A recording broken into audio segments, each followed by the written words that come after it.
Start. प्रत्युत्तरदाता संख्या 1 का विवाह अपीलार्थी के साथ विधिपूर्वक संपन्न हुआ था। इन दोनों के वैवाहिक जीवन से एक पुत्र प्रत्युत्तरदाता संख्या 2 का जन्म हुआ। पुत्र के जन्म के कुछ ही समय बाद प्रत्युत्तरदाता संख्या 1 ने अपने पुत्र के साथ जनवरी 2013 में अपना वैवाहिक गृह छोड़ दिया।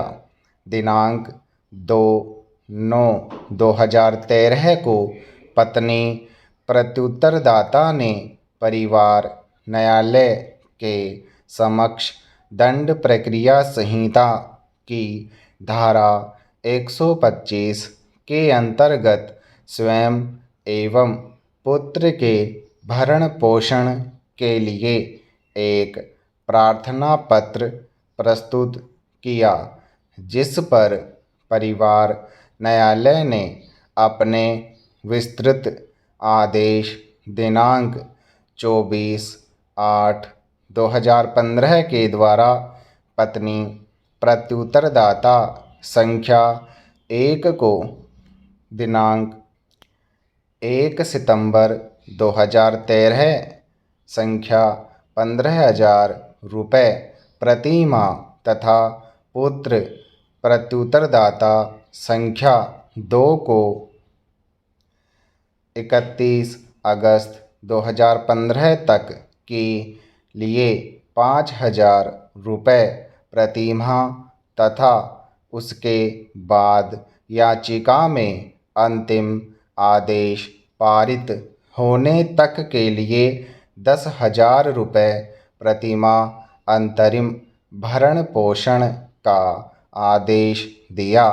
परिवार न्यायालय के इस आदेश के विरुद्ध अपीलार्थी ने बम्बई उच्च न्यायालय के समक्ष एक दांडिक रिट याचिका प्रस्तुत की, जिसने आदेश दिनांक 14/8/2018 के द्वारा रिट याचिका निरस्त करते हुए परिवार न्यायालय के निर्णय की पुष्टि कर दी। अतः अपीलार्थी ने उच्च न्यायालय के निर्णय के विरुद्ध यह SLP अपील प्रस्तुत की।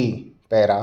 जब उच्चतम न्यायालय की पीठ ने इस अपील पर विचार किया, तब पक्षों को सूचना जारी करने के बाद अपने आदेश दिनांक 11 सितंबर 2018 के द्वारा अपीलार्थी पति को आदेशित किया कि वह प्रत्युत्तरदाता पत्नी को 2 लाख रुपये अंतरिम भरण पोषण के बकाया धनराशि का भुगतान करे।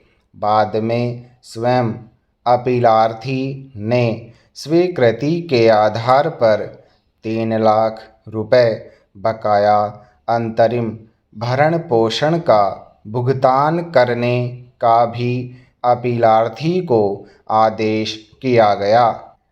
लगभग 1 महीने बाद दिनांक 14/10/2019 को न्यायपीठ ने पाया कि अपीलार्थी ने केवल कुछ धनराशि का ही भुगतान किया है और आगे कोई भुगतान करने में अपनी असमर्थता व्यक्त की है।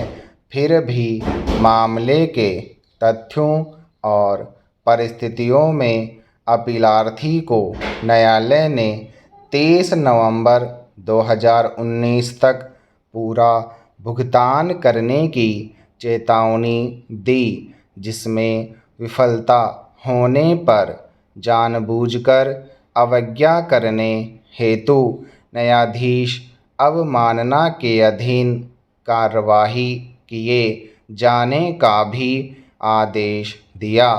पुनः दिनांक 17 को न्यायालय ने अपीलार्थी को आदेश दिया कि वह 45 दिन के भीतर प्रत्युत्तरदाता संख्या 1 को 1,45,000 रुपये का भुगतान करे। उपर्युक्त पृष्ठभूमि में सुनवाई के दौरान न्यायालय ने पाया कि वैवाहिक मामलों में भरण पोषण के भुगतान से संबंधित कुछ पहलुओं पर सामान्य दिशा निर्देश की आवश्यकता है। तदनुसार खंडपीठ ने सुश्री अनीता सिनोय और वरिष्ठ अधिवक्ता श्री गोपाल शंकर नारायण को न्यायमित्र नियुक्त किया गया कि वह राज्य विधिक सेवा प्राधिकरणों से इस विषय पर प्रतिक्रिया प्राप्त करे। इस बीच खंडपीठ ने मामले को मध्यस्थता और सुलह हेतु नागपुर केंद्र को भी भेजा। अंततः पक्षों के तर्कों को सुनने के बाद खंडपीठ ने 2 भागों में अपना निर्णय दिया है। प्रथम भाग में इस मामले के तथ्यों एवं परिस्थितियों में अपीलार्थी के अपील को निस्तारित करते हुए निर्देश दिया गया है, जबकि द्वितीय भाग में भरण पोषण निर्धारण, भुगतान एवं विधियों में असमानताओं को दूर करते हुए पूरे देश के न्यायालयों द्वारा उन्हें अनुपालनीय करते हुए निर्देश दिया गया है। समाप्त।